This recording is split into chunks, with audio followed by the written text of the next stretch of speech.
¿Ustedes están ahí cómodos de pie? Sí, ¿no?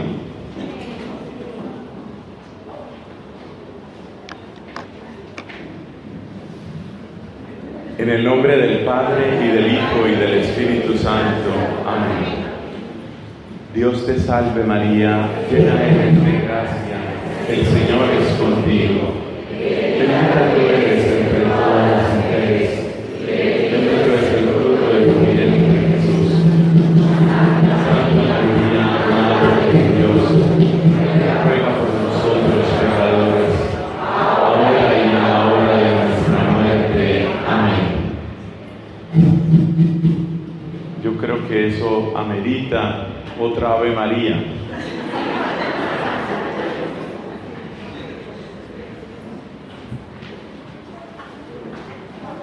Dios te salve María, llena eres de gracia, el Señor es contigo. Bendita tú eres entre todas las mujeres, bendito es el fruto de tu vientre, Jesús. Santa María, Madre de Dios, ruega por nosotros pecadores, ahora y en la hora de nuestra muerte. Amén. En el nombre del Padre, y del Hijo, y del Espíritu Santo. Amén. Por favor, siéntense. Amados hermanos, hemos hablado de cómo Cristo rompe cadenas. La obra de liberación que Cristo trae a nuestra vida no es otra cosa sino Dios reclamando lo que le pertenece. Nosotros somos obra suya. No le estamos haciendo un favor a Dios cuando volvemos a Él. Si volvemos a Él, los que ganamos somos nosotros.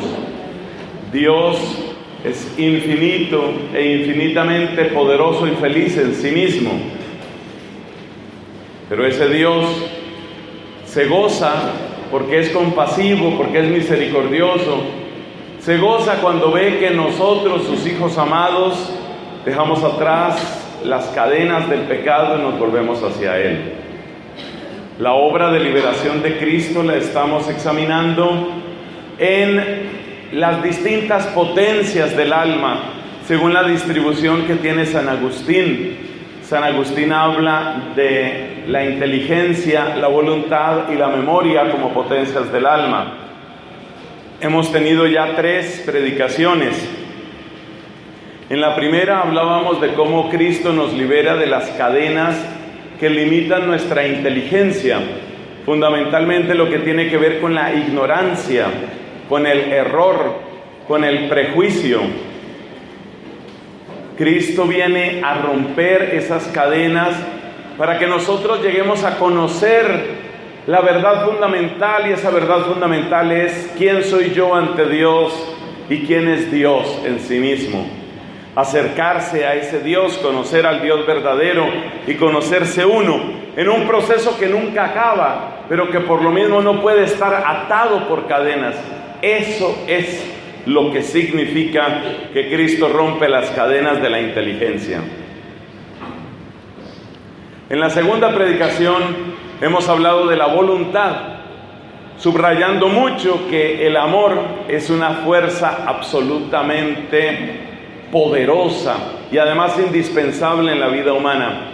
Y por eso es ahí donde hay muchas cadenas, ahí es donde aparecen los miedos, ahí es donde aparecen las angustias, ahí es donde aparecen los resentimientos, ahí aparecen muchas cosas que realmente, si pesan sobre nosotros, nos mantienen muy retirados del Señor.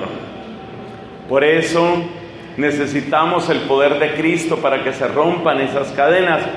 Y en aquella ocasión recordábamos que Cristo es siempre poderoso, Él siempre puede hacer su obra, pero también recordábamos que algunas veces Él lo sabe en su providencia, algunas veces Cristo llama a la libertad a través del servicio que pueden prestar algunos profesionales. De modo que tenemos que aprender a apreciar la obra de un buen psicólogo, la obra de un buen psiquiatra. No debemos condicionar a Dios a que todo proceso tenga que ser sobrenatural, extraordinario, instantáneo. No condicionamos a Dios. Estamos abiertos al poder del amor de Dios en sus distintas expresiones. Hicimos entonces una lista de las cadenas que tienen que ver con la voluntad y nos resultaron 8 en total.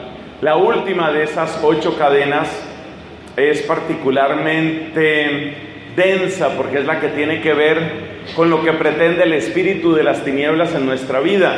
Y por eso la tercera predicación fue como una especie de catequesis sobre qué queremos decir con esto de la acción del demonio, cuáles son las estrategias preferidas del demonio. Es muy importante recordar aquí que la estrategia preferida del demonio no es el satanismo, la estrategia preferida del demonio no es la posesión diabólica, no es la hechicería ni siquiera, porque el demonio prefiere siempre obrar como la serpiente, el demonio prefiere siempre obrar escondiéndose, incluso prefiere que no se crea que él existe, porque cuantas menos personas sepan de su existencia, con mayor libertad puede moverse él. Hicimos una lista entonces de las estrategias que utiliza, cómo ataca a la mujer, cómo ataca a la familia y cómo hace una serie de presiones, presiona sobre nuestros sentidos, sobre la imaginación, sobre los esquemas de poder. Esa fue nuestra tercera predicación. La bondad de Dios nos ha permitido que este encuentro tenga 4 charlas. De esa manera hemos podido desarrollar mejor el tema y llegamos ahora a la cuarta y última de estas predicaciones. Vamos a referirnos a la potencia que nos hace falta, es decir, a la memoria. Porque ya hablamos de inteligencia en la primera, hablamos de voluntad en la segunda y en la tercera, ahora nos hace falta hablar de la memoria. Gracias a Dios, pues mirando caras, creo que un buen número de ustedes pudieron estar en todas las predicaciones. Por una curiosidad, levanten la mano los que pudieron estar en las 3 anteriores. Me alegra, realmente bendigo a Dios, porque es la mejor manera de sacarle provecho a este tipo de encuentro. Como buena noticia quiero decirles que el próximo domingo, hacia la tarde, hacia la noche, no sabría dar una hora exacta, pero el próximo domingo, no puedo prometerlo antes, estarán disponibles estos videos. Ustedes han visto que hemos estado muy juiciosos filmando cada una de las predicaciones. Entonces, en mi canal de YouTube ustedes pueden buscar estos videos. Mi canal de YouTube se llama Fray Nelson, escrito en una sola palabra, con Y, Fray Nelson. Entonces, si usted pone youtube.com/Fray Nelson, llega a mi canal. Y si usted busca dentro de mi canal, pues encuentra literalmente miles de videos. Gracias a Dios hemos superado los 3.500 videos, creo yo, una cosa así. O sea que ahí hay bastante material. Si usted realmente pues no tiene así como mucho que hacer, aparte de romper el récord de Tetris o ver la final de la Eurocopa, cosas de esas.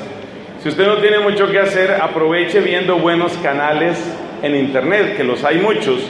Y yo quiero que mi canal esté también al servicio suyo, se llama Fray Nelson. Si usted entra a YouTube, usted se da cuenta que cada canal tiene su propio cajoncito donde usted puede buscarlo de ese canal. Entonces, si usted pone la palabra cadenas en la búsqueda, le lleva a esto. Esta serie se llama, por supuesto, Cristo rompe las cadenas. Cristo rompe las cadenas se llama. Y usted puede encontrar, a partir del próximo domingo, espero yo, si todo sale bien, usted puede encontrar las 4 predicaciones para que las repase, para que las divulgue, para que las vea junto con su grupo de oración, para que las vea en familia. Es un servicio gratuito, por supuesto.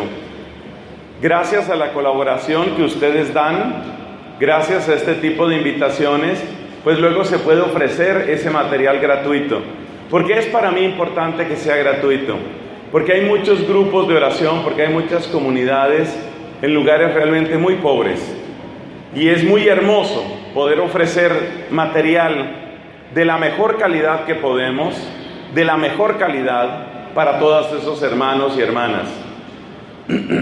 Esta mañana recibí un mensaje muy bonito de una pareja de hispanohablantes escriben desde Corea del Sur. Escriben desde Corea del Sur. Y dicen ellos que cuando no están viendo las famosas novelas coreanas, que se sabe que son adictivas, entonces utilizan internet para formarse. Y me asombraba pensando, gente en Corea reportando sintonía, viendo esta clase de material, de videos, es algo muy hermoso. También ustedes saben que se está haciendo una transmisión en directo, entiendo yo, a través de la fanpage de Jesús en ti confío. Se está haciendo la transmisión en directo y eso es bello. Eso es bello porque los reportes de sintonía son de miles de personas. Y eso es lo que queremos. Que llegue la buena noticia a mucha gente, eso es lo que queremos. También se hace una transmisión en directo a través de un sistema de audio, solo audio, que se llama Spreaker, se escribe Spreaker, a través de Spreaker, de manera que esto está saliendo en directo en este momento a través de Facebook, de mi Facebook y de otros sitios, y está saliendo en directo también a través de Twitter, por ese servicio de este método que se llama Spreaker. Con esto les estamos diciendo que queremos utilizar todos los medios válidos, honestos, todos los medios posibles para que esta palabra llegue. Y es también una manera de decirles que la generosidad de ustedes, con el bono que ustedes pagan, que tampoco es muy costoso, bendito Dios, las ofrendas que ustedes dan, ustedes hacen posible que estos encuentros existan y ustedes hacen posible entonces que la buena noticia llegue a otras personas. Vamos con el tema de la memoria. Cuando introdujimos el tema de la memoria el primer día, hablábamos de que la sanación de esas cadenas tiene que ver con la sanación del pasado. Tiene que ver con la liberación del pasado. ¿Por qué San Agustín, y después de él, casi 1000 años después, Santa Catalina de Siena, hablan de la memoria como una potencia? Es algo que toma un instante comprenderlo, pero una vez que uno lo ha entendido, uno se pregunta por qué yo no lo había visto antes. Mira, imagínate una persona, un profesional cualquiera, un economista, un analista de mercado, imagínate un mecánico o un odontólogo o un cirujano o un abogado. Imagínate que un día esa persona se despierta y no se acuerda quién es. O imagínate que esa persona se despierta y hay grandes vacíos, grandes lagunas en su memoria. Tú te das cuenta que de inmediato la vida de esa persona queda rota, queda destruida. Un abogado que se despierte y que no pueda acordarse de los negocios que está llevando, de los códigos, de las leyes pertinentes, está perdido. Un esposo que se despierte y no se acuerde de quién está casado,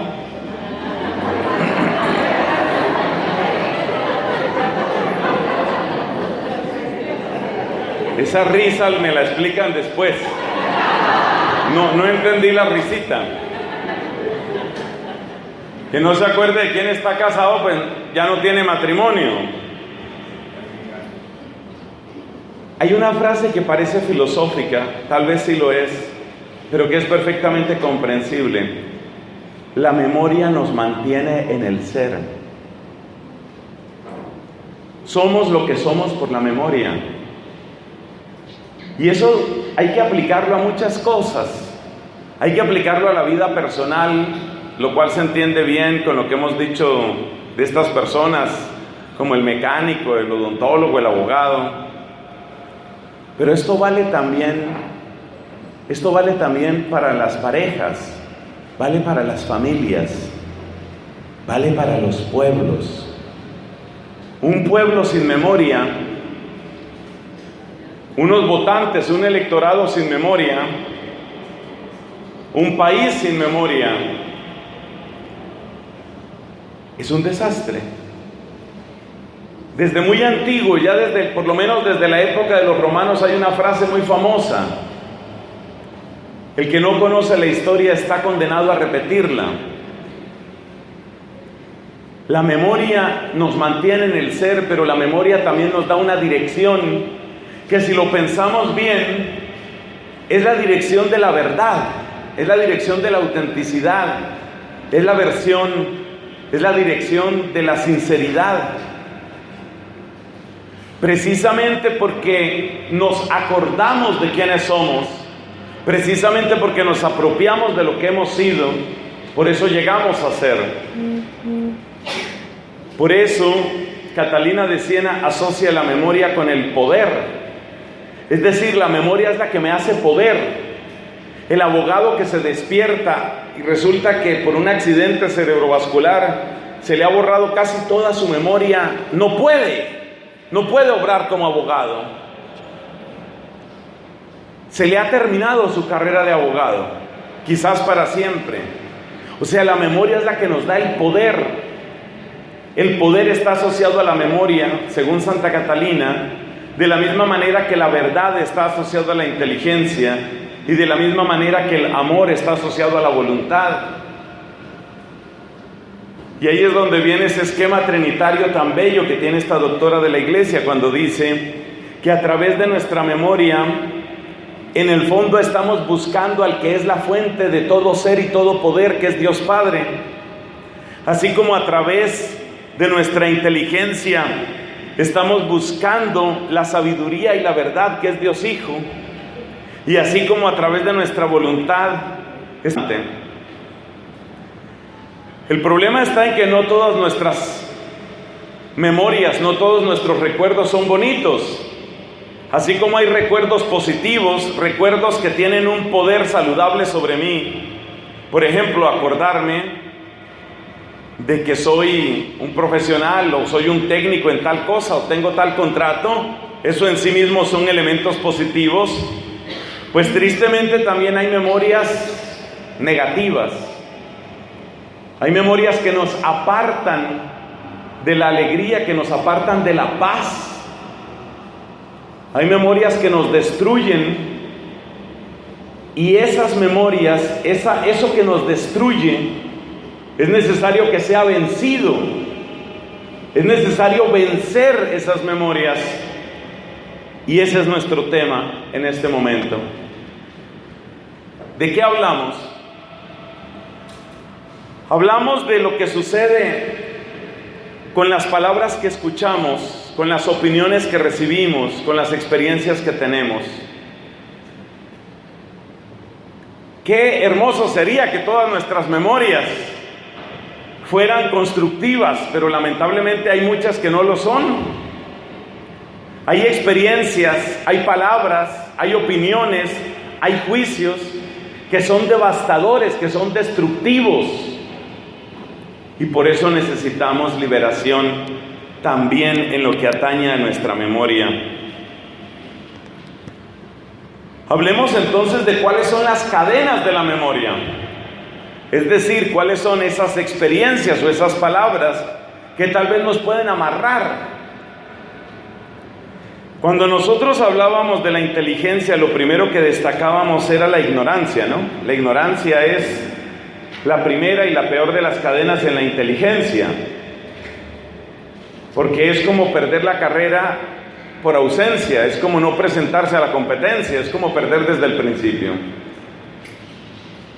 Pero algo parecido podemos decir de la memoria. ¿Sabes cuál es la primera cadena de la memoria? Hoy estaba orando, hoy estaba pidiéndole a Dios que me iluminara cómo debía transmitir, cómo podía comunicar esto de la mejor forma. Y el Señor me mostraba una y otra vez y me confirmaba la peor de las cadenas. Óyelo bien, la primera y peor de las cadenas se llama ingratitud. La ingratitud. Porque la ingratitud es una especie de olvido envenenado. Y la ingratitud te vuelve insaciable de mala manera. Y la ingratitud te vuelve caprichoso. Y la ingratitud te vuelve injusto, y la ingratitud te vuelve cruel con los demás y contigo mismo. La ingratitud es la incapacidad de llevar la cuenta de la multitud de bendiciones que hemos recibido. La ingratitud es la incapacidad de reconocer el bien que ya ha estado presente en mi vida. Y resulta que el bien es como un tejido. Es decir, el bien futuro, tú lo construyes a partir del bien pasado. Entonces, si no tienes conciencia del bien pasado, que eso es exactamente lo que sucede por la ingratitud, si no tienes conciencia del bien pasado, te quedas sin material para construir el bien futuro, porque es la ruta del bien, es el hilo del bien el que te permite tejer tu futuro. Así que la primera cadena que tiene que romperse en lo que atañe a la memoria es la cadena de la ingratitud. Y esa es otra de las razones, porque son varias. Esa es otra de las razones por las que yo aprecio, por las que yo amo tanto nuestros grupos de oración. Y en el caso mío, pues lo que fue determinante se llama Renovación Carismática Católica. Yo amo los grupos de oración porque en mi caso particular, desde mi adolescencia hasta los años decisivos en los que tomé finalmente la opción de la vida consagrada, en esos años que son absolutamente irreemplazables en una vida humana, adolescencia y juventud, los grupos de oración me enseñaron a pronunciar la palabra gracias y a decirle al Señor muchas veces al día, pero especialmente en la oración compartida: gracias, gracias, gracias, Señor. Hay que relacionar esta palabra ingratitud, hay que relacionarla con el tema del demonio que mencionábamos en nuestra charla anterior. Ustedes recuerdan que decíamos dos cosas, dijimos muchas cosas sobre la manera como el demonio nos ataca, pero hay dos que quiero traer a su memoria en este momento. Una es lo que llamábamos la gran mentira. La gran mentira del demonio es que se supone que tú tienes que escoger, esa es la mentira, que tienes que escoger o ser obediente o ser feliz. Se supone que tienes que escoger. Esa es la gran mentira. Y si te das cuenta, la persona ingrata es una persona que precisamente no lleva cuenta, no toma en cuenta, no valora, no sopesa, no pondera todo lo que ha recibido del Dios bueno. De manera que la persona ingrata ya ha preparado su corazón para ver a Dios solamente como un dictador, para ver a Dios solamente como el que le limita la libertad y no le deja ser feliz. Porque si yo no llevo cuentas de todos los bienes que Dios ha traído a mi vida, cuando Dios me dice no hagas esto, entonces yo veo ese no de Dios como una imposición caprichosa, voluntariosa, que simplemente limita mi libertad. Esto explica el odio de los existencialistas ateos contra Dios, entre los cuales tristemente destaca un hombre que le hizo mucho daño a la humanidad y se lo sigue haciendo a través de sus libros cuando no se saben criticar. Ese hombre se llama Jean-Paul Sartre, existencialista ateo, predicador de la nada, profeta del suicidio, un hombre que le hizo muchísimo daño a la humanidad, muchísimo. Y la manera como Jean-Paul Sartre ve a Dios es simplemente como una imposición que limita la libertad. Es decir, ahora Dios me va a decir a mí qué puedo y qué no puedo hacer. ¿Por qué? ¿Por qué me lo va a decir? Ese por qué surge en razón de la ingratitud, en razón de no llevar cuentas de todo el bien que Dios me ha dado. Ya.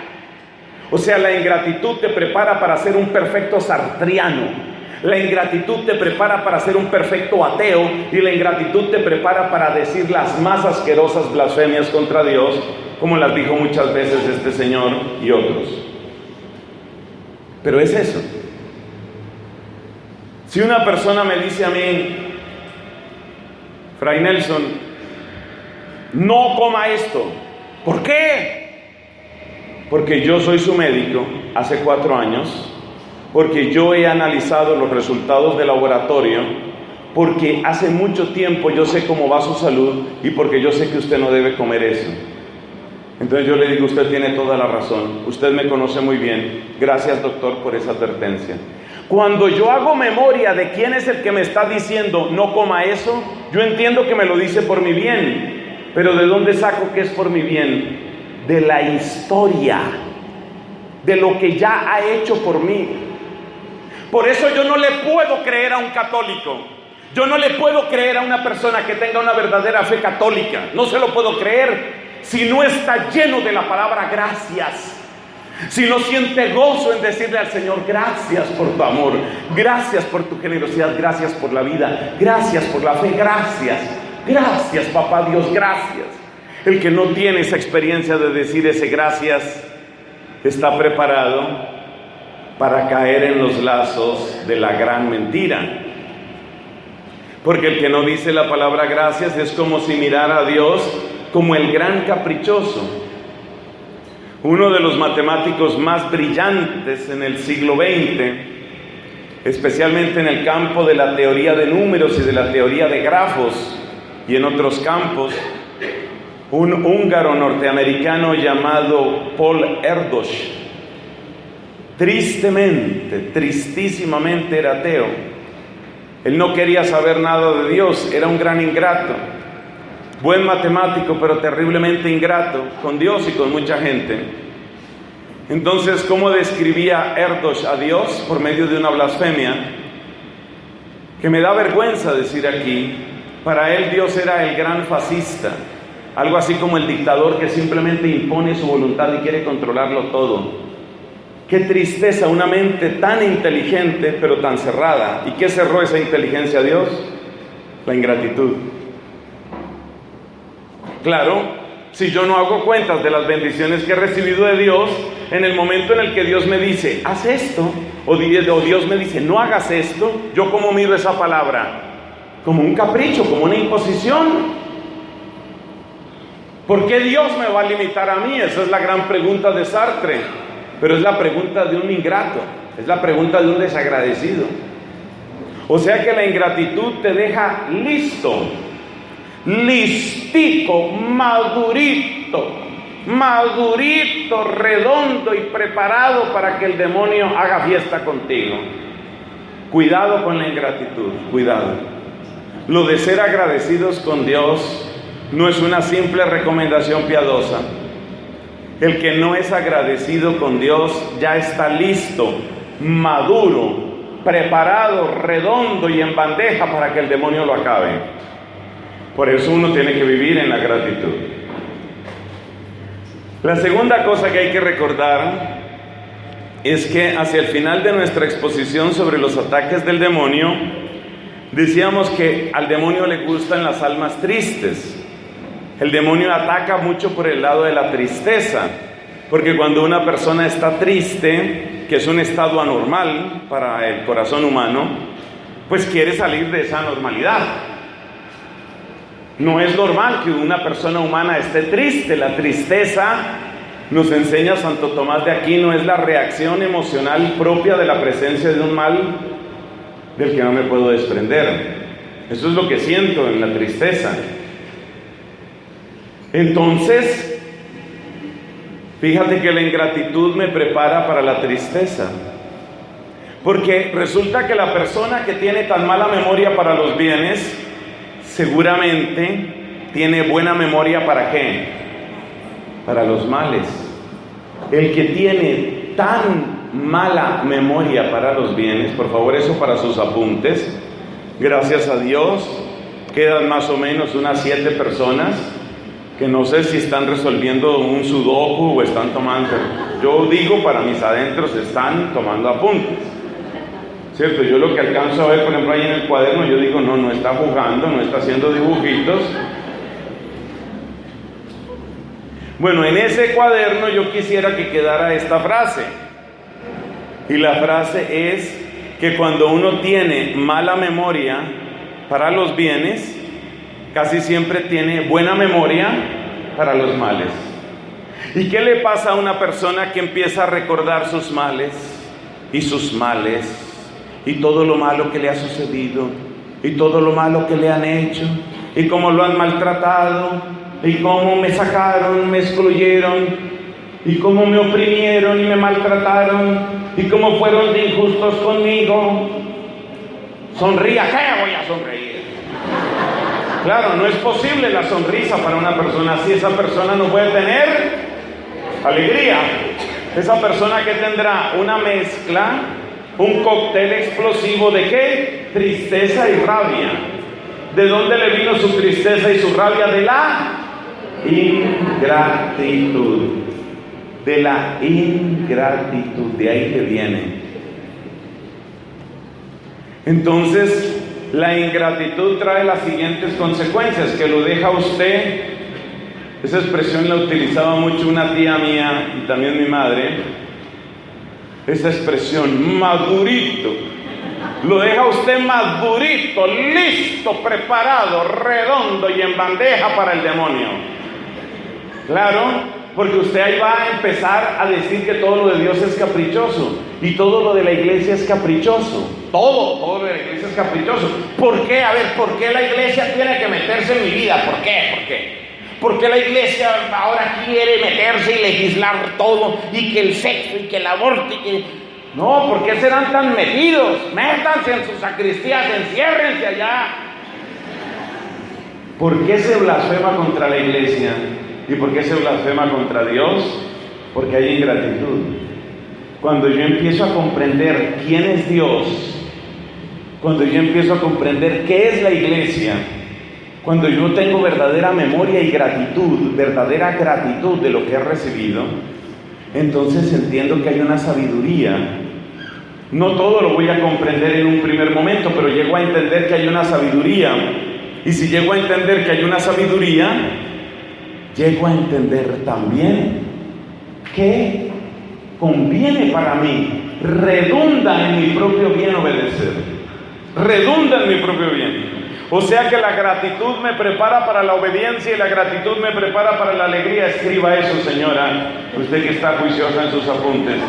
La gratitud me prepara para la obediencia y la gratitud me prepara para la alegría. Porque yo estoy tan agradecido con ese médico que cuando yo estaba postrado en una cama y nadie daba 5 centavos por mi salud, me sacó de ahí. Yo cómo no le voy a creer a ese hombre. Si yo estaba tirado en una cama y este hombre empezó y me hizo todo un tratamiento, me mandó unas terapias, me sacó adelante. Ahora, si ese médico me dice, mire, no le conviene este clima, o me dice, no le conviene esta comida, o me dice, tiene que hacer más de esta terapia, yo le obedezco. ¿Por qué obedezco? Porque tengo memoria. Lean el libro del Éxodo. El libro del Éxodo es pura memoria. Si ustedes se dan cuenta, cuando Dios le va a dar los mandamientos al pueblo allá en el monte Horeb, también conocido como monte Sinaí, cuando Dios le va a dar los mandamientos al pueblo, ¿qué le dice? Yo soy el Señor que te saqué de Egipto, de tierra de la esclavitud, del dominio del faraón. O sea, ¿te acuerdas que yo soy el médico que cuando tú estabas tirado en una cama con la espalda llena de llagas y no te podías levantar? ¿Te acuerdas? ¿Sí te acuerdas cuando estabas ahí? Sí, me acuerdo. ¿Quién te sacó de ahí? Tú, Señor, tú me sacaste de Egipto. Bueno, yo que te saqué de Egipto, acuérdate que te saqué de Egipto. Yo ahora te digo, esa historia, esa memoria, ¿qué es lo que le aporta al pueblo? La certeza de ser conocido y la certeza de ser amado. Y cuando uno tiene la certeza de que un médico lo conoce bien a uno y que quiere el bien de uno, que eso es lo que significa amor en ese caso, cuando uno tiene la certeza de que un médico lo conoce bien a uno y quiere el bien de uno, uno confía y uno obedece. Entonces el médico dice, de ahora en adelante no se le ocurra comer espárragos. Bueno, a mí me gustaban los espárragos, pero el médico dice que no come espárragos, entonces se acabaron los espárragos para mí. ¿Por qué?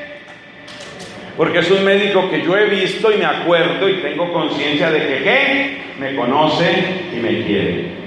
Por eso la primera cadena que hay que romper es la cadena de la ingratitud. La cadena de la ingratitud.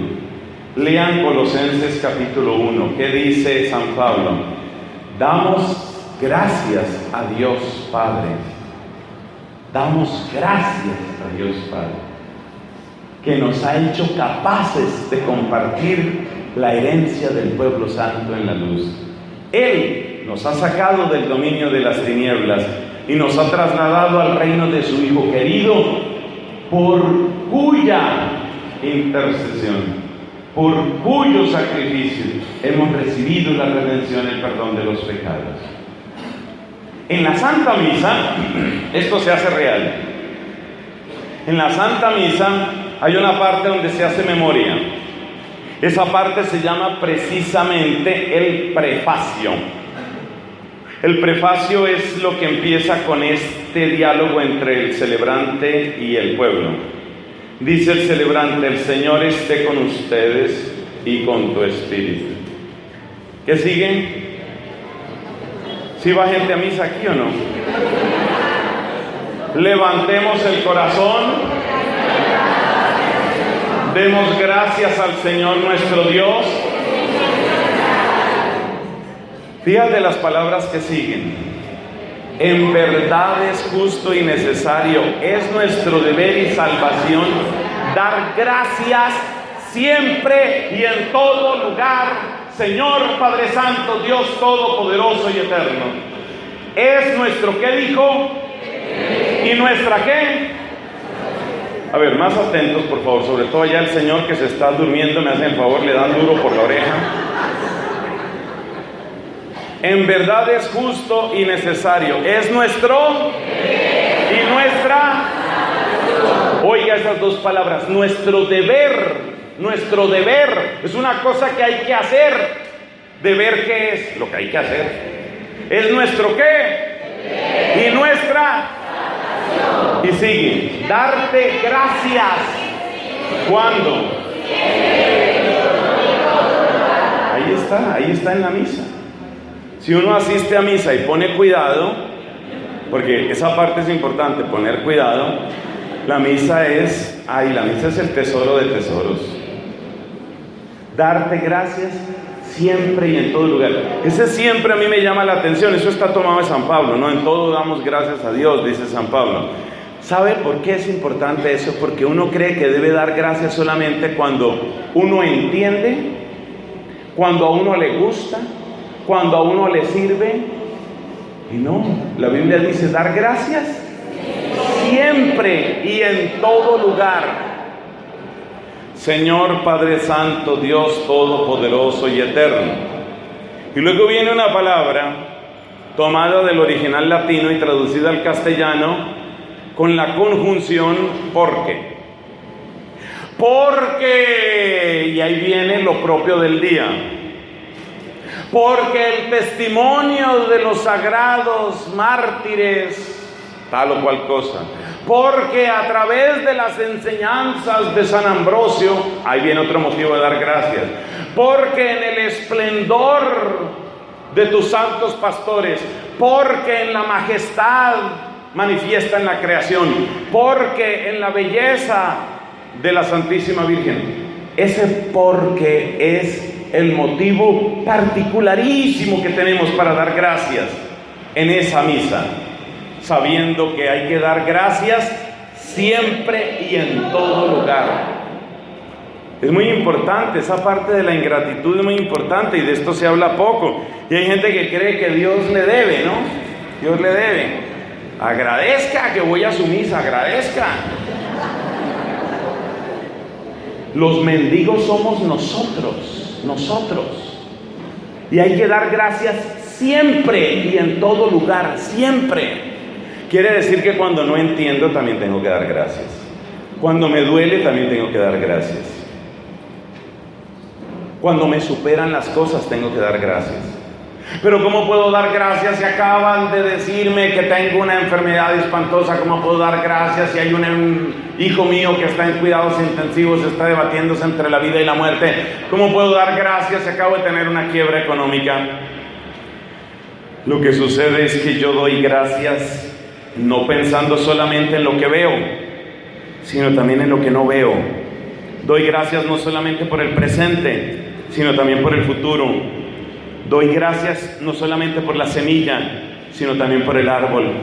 Adoctrinado, hermosamente adoctrinado por los salmos, puedo repetir aquello que dice ese salmo: los que sembraban con lágrimas cosechan entre cantares. Entonces, la siembra es pesada, y después de un día de siembra y de mucho sol y de mucho cansancio, usted se queda mirando lo que sembró y no se ve nada. No se ve nada. Pero usted sembró en el cansancio, sembró en esperanza, sembró en lágrimas. Y usted ya sabe, ahí empieza algo bueno. Entonces, para nosotros, los creyentes, no existen tiempos malos. Existen tiempos de alabanza y tiempos de siembra. Si usted me logra entender eso, la vida entera le cambia. Se lo repito, para un cristiano creyente en serio, eso se llaman los santos, ¿no? Los santos son los que de verdad creyeron hasta el fondo. Los demás somos una manada de mediocres. Pero para los santos, los que vivieron esto a fondo, para ellos no hay días malos. Hay días de alabanza y hay días de siembra. Y la siembra es siempre conversión, intercesión o misión. Entonces, un hombre como mi querido fundador de la OPE, la Orden de Predicadores a la que yo pertenezco, mi muy querido, admirado, venerado Santo Domingo de Guzmán. Para Santo Domingo de Guzmán no había días malos, no había caminos malos, no había caminos malos. Caminando, a veces sus pies se ampollaban y sangraban. El camino no fue malo. El camino no fue malo. Dice ahí que los pies fueron los malos. El camino no fue malo. El camino sirvió o de penitencia, o sirvió de intercesión, o sirvió de misión. Es siembra. Entonces, un santo como Domingo no tenía días malos. Eso de que un día no, hoy no estoy, no, hoy mire, ni se metan conmigo.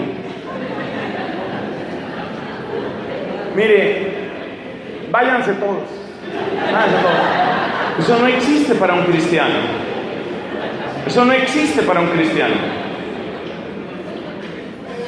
Solamente hay días de alabanza, que son los días en los que uno ve patente la gloria de Dios. Y los días en que no se ve patente la gloria de Dios son días de siembra. Y si los días son de siembra, ¿qué siembra? ¿Qué está sembrando uno? Uno está sembrando penitencia para conversión, uno está sembrando intercesión para conversión de otros, uno está sembrando misión. Eso es, así de sencillo. Eso explica por qué el apóstol San Pablo se atreve a decir a los filipenses la frase que también recordábamos ayer: estén siempre alegres en el Señor. ¿Y cómo voy a estar alegre si el día está malo? Ay, hermanito, es que usted no ha aprendido la lección. No hay días malos. No hay días malos. Hay días buenos que son de alabanza y hay días de siembra. Y los días de siembra son penitencia y conversión para que usted salga de sus ataduras, o es intercesión o es misión.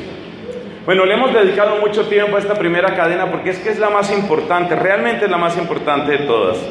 Otras cadenas, vamos. Segunda, el resentimiento. ¿El resentimiento qué es? El resentimiento es el arte de tomarse un veneno queriendo que se muera mi enemigo. El resentimiento es hacerse daño uno. Un proverbio chino, que yo no sé si en verdad en la China hay tantos proverbios, pero bueno, así lo recibí, así lo digo. Un proverbio chino dice: tu enemigo te hirió una vez, tu recuerdo 1000 veces. Porque es el recuerdo, es el volver a pasar la película. Me la hizo. ¿Usted por qué se levantó? ¿Es que tiene que ir al baño? No, padre. Lo que pasa es que faltan 5 para las 9 y yo todos los días a las 9 recuerdo todas las cosas malas que me han hecho. Me la hizo. Tipo ese, desgraciado, me la hizo. La vieja esa, sí, la bruja esa, me la hizo. Arpía tenía que ser. Entonces, ese es el resentimiento. Es una enfermedad de la memoria. Y claro, el no soltar eso, ¿a quién le está haciendo daño? A cada uno de nosotros. ¿Cuál es la mejor estrategia desde el punto de vista espiritual, de fe? ¿Cuál es la mejor estrategia, por lo menos la que yo conozco, para salir de ese tipo de cadena? Ya lo hemos dicho. Es nuestra famosa oración: Señor, cumple tu voluntad en... y ahí pone el nombre de la persona. Eso es bendito. De verdad, háganlo y me cuentan. Háganlo. Señor, cumple tu voluntad en... y ahí viene una rayita y ponga ahí el nombre de la persona.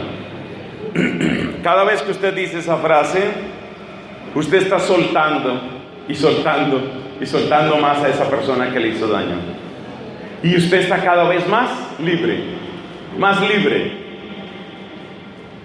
Alguien decía: si tienes un enemigo, por venganza, aprende a ser feliz. Por venganza. Y eso hay que pensarlo. Si una persona me hizo daño y yo de ahí en adelante, con ese ceño fruncido, esas personas que cuando se bañan tienen que abrirse aquí para echarse jabón.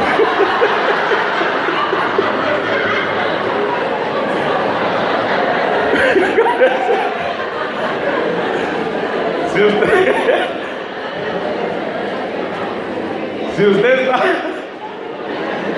con ese ceño fruncido, amargado, ¿qué le está diciendo usted a su enemigo? ¿Qué le está diciendo? ¿Ganaste? ¿Sí o no? El enemigo le hizo una cosa fea a usted. Fíjese cómo dije con tanta decencia: cosa fea. El enemigo le hizo una cosa fea a usted.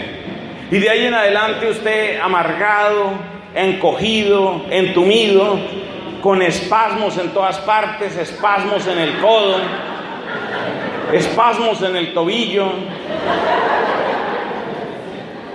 espasmos en la oreja, porque el enemigo le hizo no sé qué.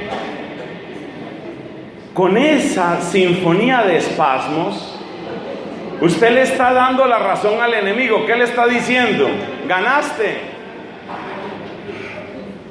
Entonces fíjese que hasta por venganza, uno tiene que hacer la oración esa de liberación hasta por venganza. Me encontré el otro día en Facebook, por allá una resentida, no vi si era santandereana o no. Me encontré. Yo no puedo asegurar que sea santandereana,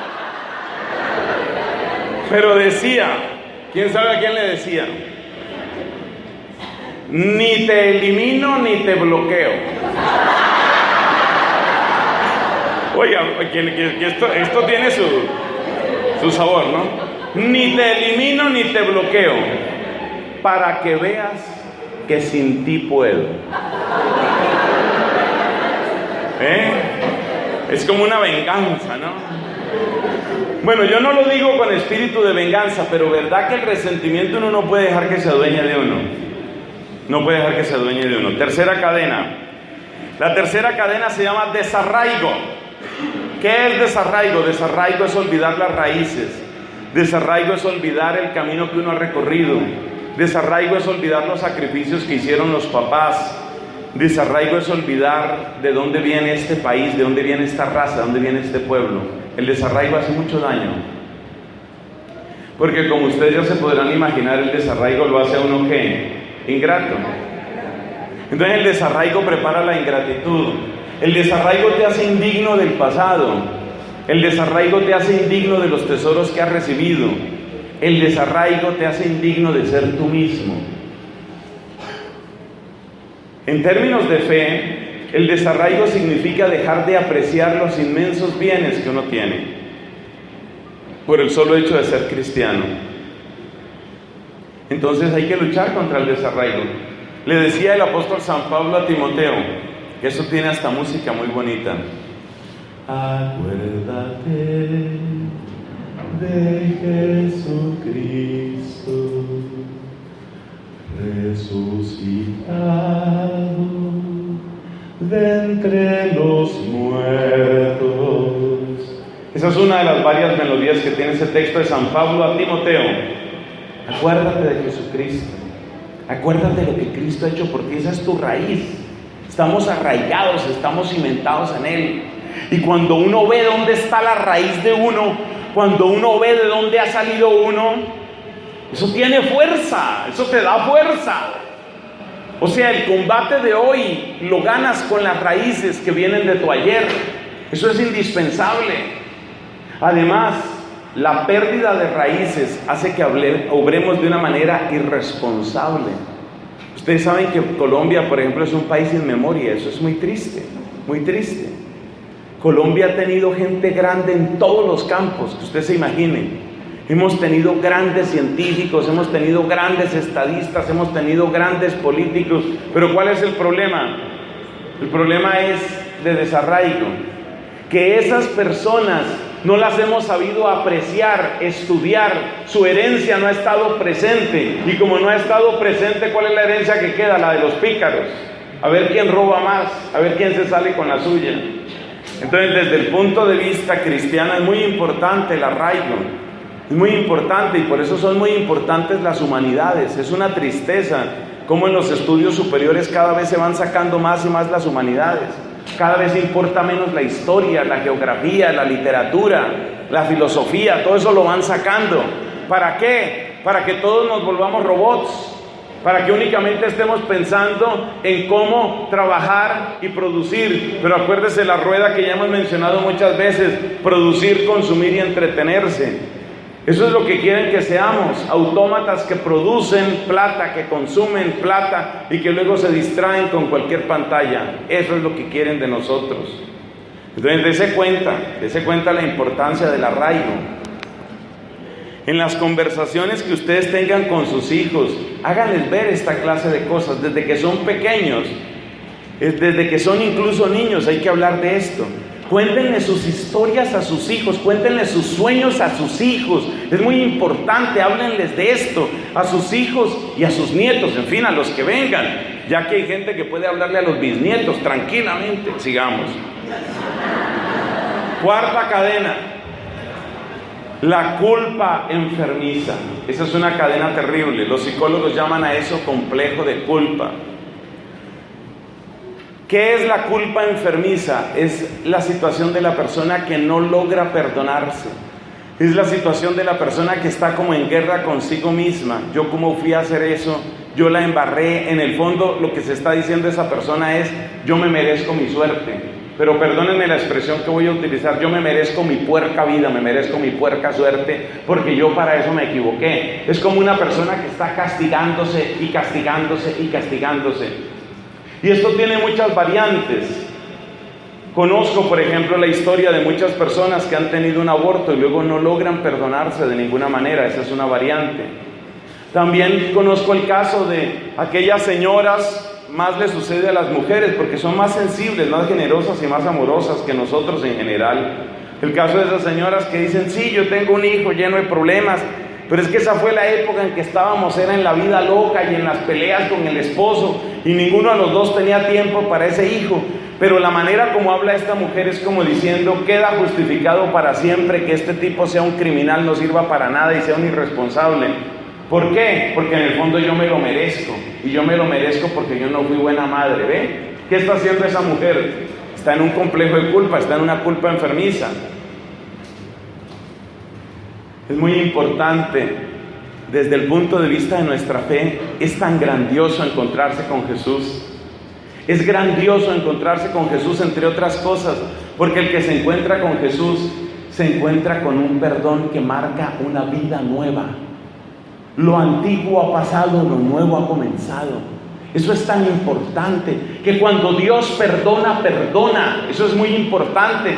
Y óiganme muy bien los papás y las mamás: los errores que ustedes hayan cometido no les quitaron su condición de papá ni de mamá. Por consiguiente, la autoridad usted la sigue teniendo como papá o como mamá. Usted la sigue teniendo. Pero ¿cómo me va a decir eso si yo me desautoricé?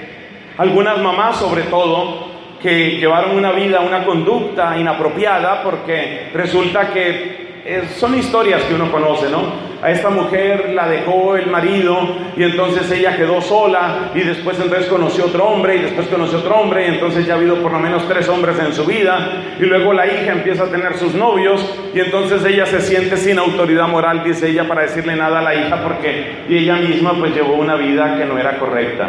Pues yo le quiero decir a esa mujer: usted sigue siendo la mamá. Usted sigue siendo la mamá y usted sigue teniendo autoridad. Claro, si hay conversión. Si hay conversión. ¿Por qué sigue teniendo autoridad? Porque no sigue, porque el pecado no sigue. La manera de hablarle a un hijo o a una hija en esas circunstancias es: hija, conozco muy bien lo que es el pecado. Con lágrimas de arrepentimiento he ido donde Dios, y Dios me ha dado una vida nueva.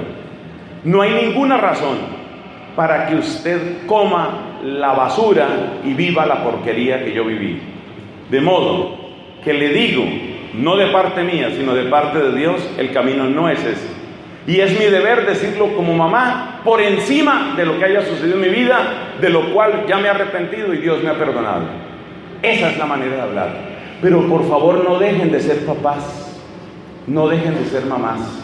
No piensen ustedes que dejaron de ser papás porque se equivocaron, o dejaron de ser mamás porque se equivocaron. Es algo parecido a lo que le sucede al sacerdote. Usted sabe que uno como sacerdote pues tiene que hablar ¿de qué? Pues tiene que hablar de la perfección del reino de Dios, y tiene que hablar de los caminos del Señor. Pero yo mismo, este pecho que está aquí, ¿tengo yo toda la perfección de todas las cosas que digo, y muchas de las cuales indudablemente me superan? Pues claro que no. ¿Pero voy a dejar de predicar por eso? Claro que no. Lo que yo debo recordar es lo que tantos han dicho: los primeros oídos que reciben mi predicación son estos. Es decir, que como hablaba San Gregorio Magno, Papa del primer milenio, por amor a Cristo no dejo de decir lo que a mí mismo me denuncia. Eso es un sacerdote. Por amor a Cristo no dejo de decir lo que a mí mismo me denuncia. Y así le toca a uno de sacerdote. ¿Qué tal que un sacerdote tomara como medida de su predicación la puerca mediocridad en la que tal vez vive? ¿Qué tal que un sacerdote dijera: bueno, mi nivel de mediocridad es 3,2, entonces mi predicación tiene que ser 3,2? Eso no puede ser. El sacerdote tiene que acostumbrar a denunciar el pecado que también él probablemente tiene. Así, después de acabada la predicación, tenga que irse con lágrimas en los ojos a postrarse ante Cristo y decirle: perdóname, perdóname, dame un confesor. Eso tendrá que hacerlo alguna vez el sacerdote, y no pasa nada. Es necesario, y así lo hace Dios.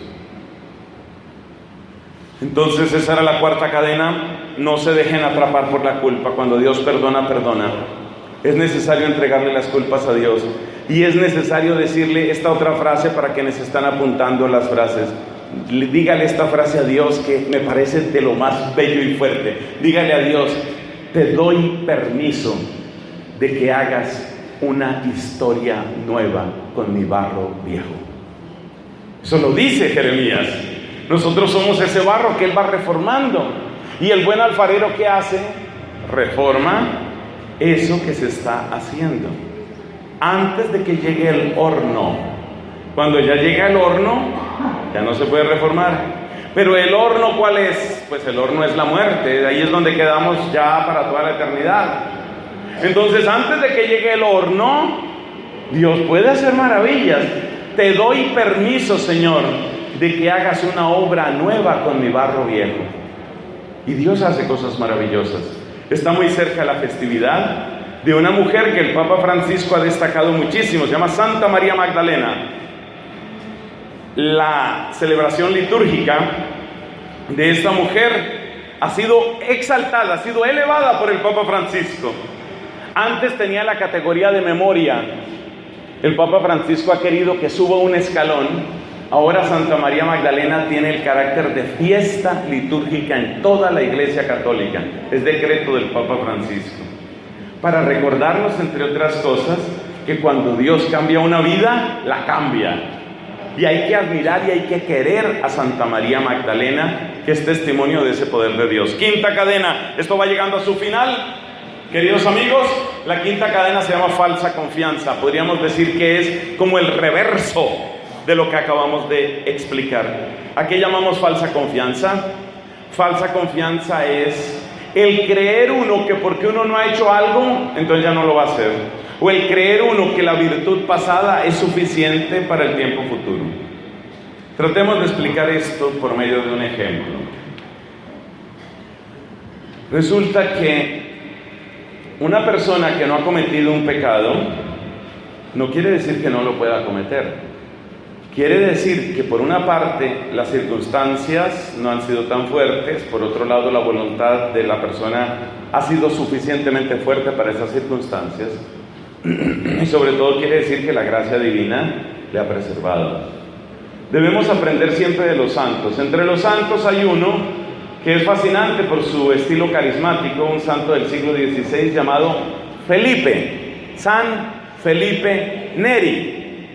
Un sacerdote santo, gran predicador, hombre lleno de carisma, lleno de poder del Espíritu, lleno de alegría. San Felipe Neri nos enseña esta oración: sosténme, Señor, porque si tú no me sostienes te traiciono peor que Judas. Entonces, pensar uno que porque uno no ha caído no va a caer es gravísima ingenuidad y es ponerse en un peligro severo. Todos estamos hechos del mismo barro.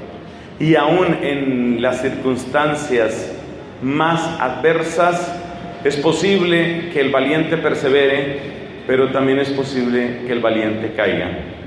Una de las cosas que me llamó la atención de la película Titanic, la famosísima película del hundimiento de ese barco, es como mucha de la gente más respetabilísima, cuando llegó el momento de que esto sí se está hundiendo, hubo hombres que se disfrazaron de mujeres porque estaban salvando primero a las mujeres.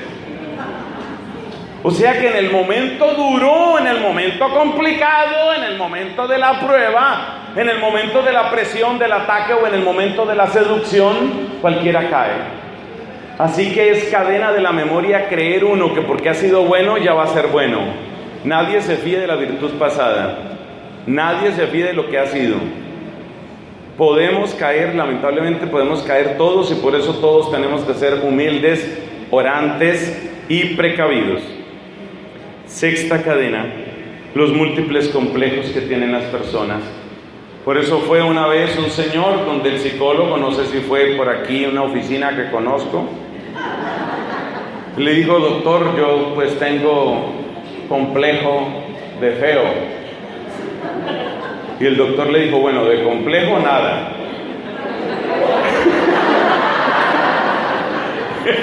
Entonces,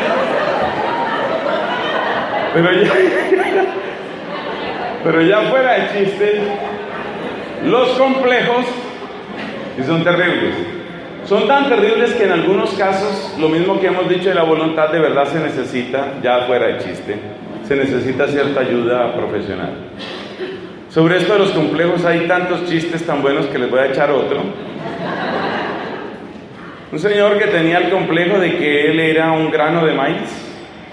Soy un grano de maíz, realmente yo soy un grano de maíz. Bueno, asistió a las terapias y tal, y el doctor lo atendió, y después de varias sesiones le dijo, bueno, ¿usted quién es? Pues yo soy un hombre, soy un adulto, yo trabajo, yo tengo una familia y bueno, estoy buscando alcanzar mis metas. O sea que ya no es un grano de maíz. No, ya no soy un grano de maíz, no sé por qué pensé eso, es una tontería, pero ya eso ha quedado atrás. Bueno, entonces podemos dar por terminada la terapia. No, señor, ahora toca convencer a la gallina.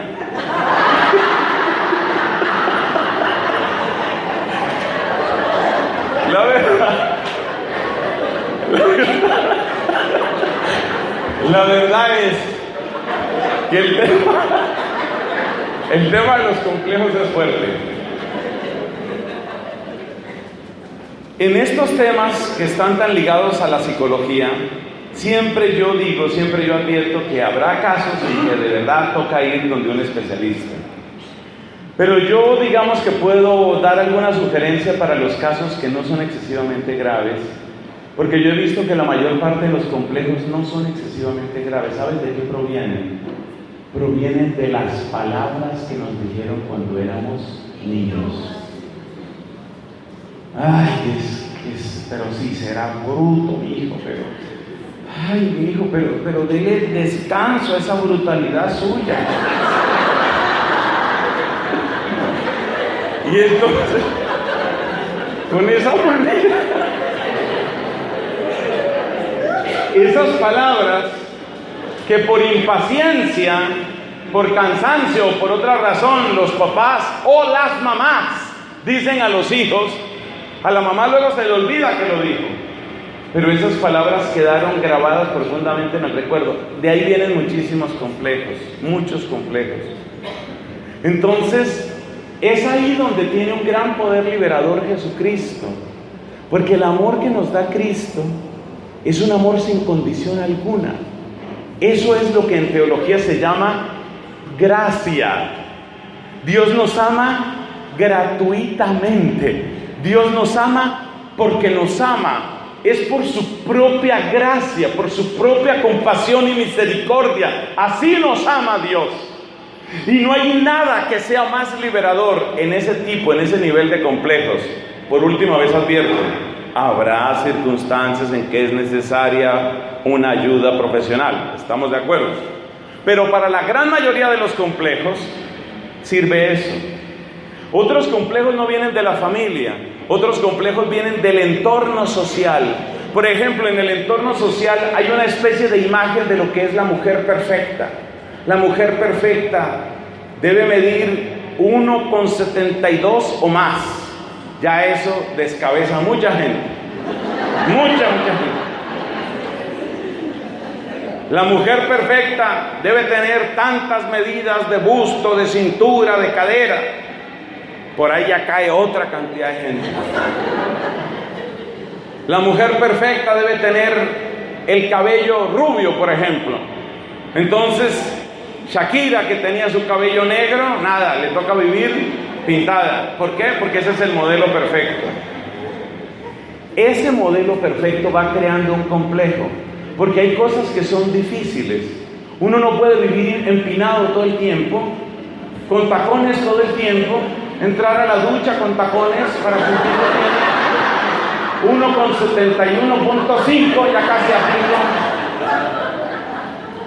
Eso no se puede. Fíjate que en el fondo esos modelos, esos estándares opresivos de belleza, esos estereotipos de belleza acomplejan a la gente y pueden llevar a la muerte. ¿Cómo? Claro, anorexia. La persona anoréxica siente que siempre es demasiado gorda.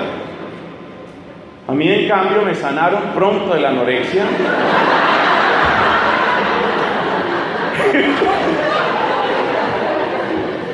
Eso viene, ese es un tipo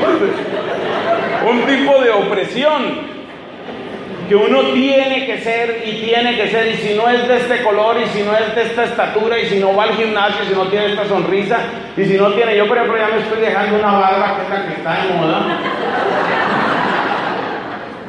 Eso va acomplejando a la gente, porque entonces muchas muchachas sienten que si no soy delgada, alta, no sé cuánta, si no tengo esta sonrisa, si no me he mandado blanquear los dientes, si no me he mandado a operar los del busto, entonces nadie me va a querer. Realmente eso es lo que sienten, nadie me va a querer. Y ese es un complejo terrible. Es ahí donde se necesita que entre ese amor poderoso de Dios, porque ese es el Dios que te ama infinitamente y sin condiciones. Esa es la importancia de un encuentro personal con el Señor. Esa es la importancia de una verdadera oración de sanación en este campo. Hay que hablar también de los múltiples condicionamientos que tenemos, condicionamientos que vienen de cosas que ya hemos explicado, como por ejemplo el miedo. Esta es la séptima cadena, los muchos condicionamientos. Los condicionamientos son como frenos que usted tiene, frenos que son como voces que usted ha introyectado. Un señor que me simpatiza poco, pero que hay que mencionarlo, que se llama Sigmund Freud, hablaba del super yo. El super yo, ¿qué es? El super yo es la interiorización que usted hace de las opiniones, pareceres y direcciones moral, ética y comportamental de la gente que tuvo autoridad cuando usted era pequeño. Entonces, si a usted, por ejemplo, le dijeron alguna cosa, según Sigmund Freud, si a usted le dijeron alguna cosa cuando usted era un niño pequeño, entonces usted interioriza eso y llega el momento en el que usted ya piensa como le enseñaron a pensar. Entonces, por ejemplo, hubo muchas mujeres a las que les arruinaron la vida de esa manera. ¿Por qué? Porque les enseñaron desde que eran niñas que la mujer tiene que aguantarse lo que sea del hombre, la única gloria de la mujer es aguantar, aguantar y aguantar. Y eso sí, el único día feliz que podía tener es cuando ya fuera a enterrar al esposo. Entonces, eso le enseñaron a muchas, que la mujer tiene que aguantar y aguantar y aguantar. Claro, nos hemos ido un poco al otro extremo y entonces por cualquier cosa la gente se divorcia. Pero ese es un condicionamiento, que usted tiene que hacer eso. En los países donde el racismo ha estado tan presente es exactamente lo mismo. Si usted es de tal raza, usted tiene que estar en tal parte. Nos condicionan de muchas maneras. Nos condicionan cuando nos hacen sentir que hay metas que jamás podremos empezar, mucho menos alcanzar. Nos condicionan cuando nos hacen sentir que jamás podremos tener nuestra propia empresa, que nunca podremos salir de pobres, que nunca podremos tener un buen crédito, que nunca podremos estar a salvo o a flote financieramente. Esos son condicionamientos mentales fundamentalmente. Otro tipo de condicionamiento muy parecido al prejuicio es cuando nos enseñan a detestar determinado tipo de personas simplemente por ser ellas quienes son. Aprender a romper esos condicionamientos, no por capricho, ni simplemente guiando una codicia personal, guiados por una codicia personal, realmente requiere mucha sabiduría. Pero el apóstol Santiago nos dice: si alguno está falto de sabiduría, que la pida a Dios, que la da abundantemente. Hay que pedirle esa sabiduría a Dios. ¿Cuántos condicionamientos tienes tú? Porque naciste pobre, porque naciste mujer, porque no eres de la raza que se supone que eres, porque no eres bueno para una o para otra cosa. ¿Cuántos papás condicionan a los hijos? Muchos papás tienen la idea de que la única medida del éxito es si mi hijo es abogado, o si mi hijo es ingeniero, o si mi hijo es médico. Si no es eso, porque el hijo quiere ser, ¿qué quiere ser usted? No, yo quiero hacerle terapia a niños discapacitados. ¿En serio, hijo? O sea, usted va a gastar su vida pues haciendo, ¿cómo llama eso? Terapia. Ahí está condicionando al hijo. Lo que le está diciendo es: esa vida no es digna. Y yo pienso que a veces puede ser más digna una vida entregada al servicio de gente discapacitada que la vida de un abogado que hace trampa con cualquier cosa. Y de eso existe también bastante. Entonces dése cuenta. Yo he visto vocaciones religiosas frustrarse por eso.